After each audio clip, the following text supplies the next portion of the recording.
একটা হঠাৎ করে কোনো ভুইফোড় সংস্থা আসলো, তারা এসে ধমকালো।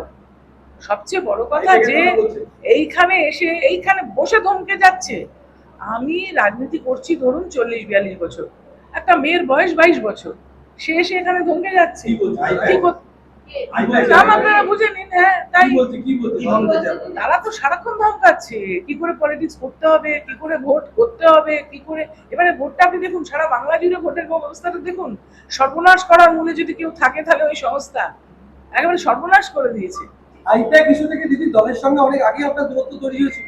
সেটা একটা হয়েছে, কেননা ওরা এমন ভুলভাল নির্দেশ দিত, এমন অথরিটেরিয়ান একটা অ্যাটিটিউড নিত, যেন ওইখান থেকে কথা বলছি আর আমাদের সবাইকে শুনতে হবে। তা তো নয়।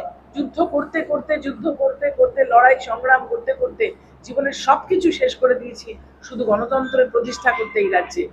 সেখানে আমার সম্বন্ধে যদি কেউ কিছু বলে বা আমাকে যদি শেখাতে আসে, সেটা ভ্রান্তি নয় তার?